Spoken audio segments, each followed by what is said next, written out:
Hi అండి, welcome back to అశ్విక vlogs. ఎలా ఉన్నారండి? నేను చాలా బాగున్నాను. ఈరోజు ఒక కొత్త వీడియోతో మీ ముందుకు వచ్చేసాను.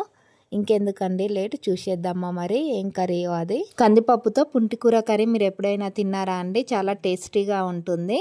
అందుకనే మీకు ఒకసారి చూపిస్తానని కందిపప్పుతో పుంటికూర కర్రీ చేసి చూపిస్తున్నానండి ఈ వీడియోలో. చాలా మంది పుంటికూర పుల్లగా ఉంటుందని తినరండి. అందులోనూ ఇందులో శనగపప్పు వేసుకొని కర్రీ చేసుకుంటారు. ఒకసారి కందిపప్పుతో కూడా ఇలా ట్రై చేయండి ఫ్రెండ్స్, చాలా టేస్టీగా ఉంటుంది. ఈ కర్రీ చేయడానికి నేను 3 పుంటికూర కట్టలను తీసుకున్నాను. చూడండి, చాలా ఫ్రెష్గా ఉంది పుంటికూర.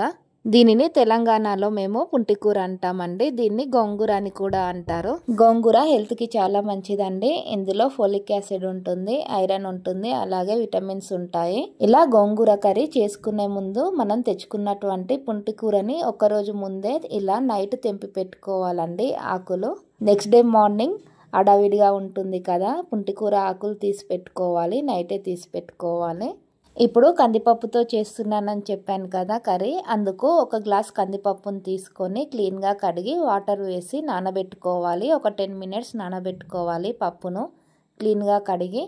కందిపప్పుతో చాలా బాగుంటుందండి పుంటికూర కర్రీ చేసుకుంటే. చాలామంది ఎక్కువ శనగపప్పుతో చేసుకుంటారు. ఒక్కసారి ఇలా ట్రై చేసి చూడండి. ఇలా నానబెట్టుకున్నటువంటి కందిపప్పుని ఒక కుక్కర్ తీసుకొని అందులో వేసుకోవాలండి. నానబెట్టుకున్నటువంటి పప్పును మొత్తం వేసుకొని తర్వాత ఇందులోకి మనం ముందుగా నైట్ తెంపి పెట్టుకున్నాం కదా పుంటికూర, దానిని క్లీన్గా కడిగి పెట్టుకోవాలి. ఇలా కడిగినటువంటి పుంటికూరని మనం పప్పు వేసాం కదా దానిపైన వేసుకోవాలి. ఇలా ఆకు మొత్తం వేసుకున్న తర్వాత ఇందులోకి సరిపడా పచ్చిమిర్చిని తీసుకొని చిన్న చిన్న ముక్కలుగా కట్ చేసుకొని దీనిలోనే వేసుకోవాలి. నార్మల్గా పాలకూర పప్పు ఉడకపెట్టుకుంటాం కదా, అలాగే ఉడికించుకోవాలి పుంటికూర పప్పుని కూడా. పుంటికూర పప్పు హెల్త్కి చాలా మంచిదండి. అలాగే గోంగూర పికిల్, అలాగే గోంగూర పప్పు కూడా చాలా బాగుంటుంది. ఇప్పుడు ఇందులో 1/2 టేబుల్ స్పూన్ పసుపు వేసుకోవాలి, అలాగే 1/2 టేబుల్ స్పూన్ ఆయిల్ వేసుకోవాలి.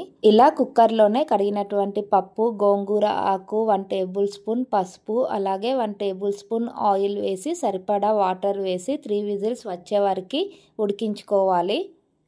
ఇక్కడ చూడండి, ముందు క్యాప్ పెట్టిన తర్వాత విజిల్ పెడితే ఈజీగా పడుతుందండి కుక్కర్కి క్యాప్.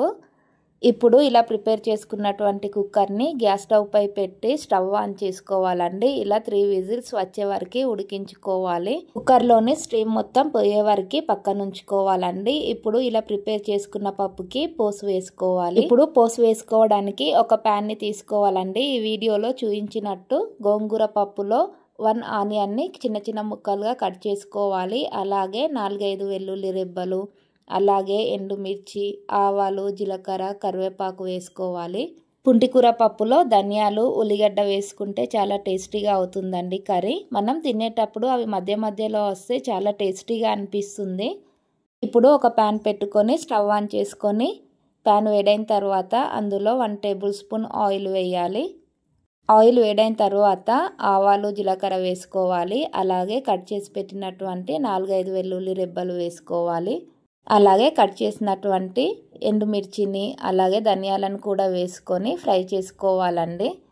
ధనియాలు బాగా ఫ్రై అవ్వాలండి. పచ్చిగా ఉంటే అవి బాగోవు కర్రీలో, ఫ్రై అయితేనే చాలా బాగుంటాయి. 5 మినిట్స్ తర్వాత ఇందులో కట్ చేసి పెట్టుకున్నటువంటి ఒక ఉల్లిగడ్డ ముక్కల్ని వేసుకోవాలి.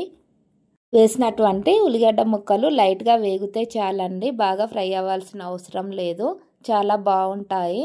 దీనిలో ఇప్పుడు 1 టేబుల్ స్పూన్ సాల్ట్ వేసుకోవాలండి. టేస్ట్కి సరిపడా సాల్ట్ వేసుకోవాలి. సరిపోకుంటే ఉడికించిన పప్పులో కూడా వేసుకోవచ్చు టేస్ట్ చూసి. ఇప్పుడు దీనిలో 1/2 టేబుల్ స్పూన్ పసుపు వేసుకోవాలి. ఆల్రెడీ గోంగూర పప్పులో వేసుకున్నాము మనం విజిల్ పెట్టినప్పుడు, తక్కువే పడుతుంది. పుంటికూర పప్పుని ఉడికించుకున్నాం కదా 3 విజిల్స్. ఇప్పుడు ఎలా ఉడికిందో చెక్ చేసుకుందామండి. కందిపప్పు తొందరగానే ఉడుకుతుంది. చూడండి, చాలా బాగా ఉడికింది ఇప్పుడు కందిపప్పు పుంటికూర. ఇలా ఉడికినటువంటి కూరలో మనం ముందుగా పోసి పెట్టుకున్నాం కదా, దానిని తీసి ఇందులో వేసుకోవాలి. వేసుకున్నటువంటి పోసు మొత్తం కర్రీలో కలిసేటట్టు కలుపుకోవాలి. పోసు మొత్తం కర్రీలో వేసిన తర్వాత ఒక 10 మినిట్స్ లో ఫ్లేమ్లో ఉడికించుకోవాలి. ఇలా కలిపిన తర్వాత ఇందులో సాల్ట్ పడితే ఇప్పుడు వేసుకోవచ్చండి చెక్ చేసుకొని.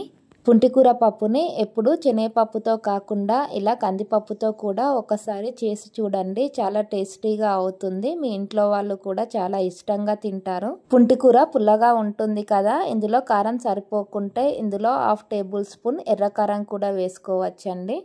మీరు తీసుకున్న పుంటికూర క్వాంటిటీని బట్టి మీరు పచ్చిమిర్చి వేసుకోవాలి. కొందరు పచ్చిమిర్చే కాకుండా కొంచెం రెడ్ చిల్లీ కూడా వేసుకుంటారు కర్రీలో. అది మీ ఆప్షన్ అండి.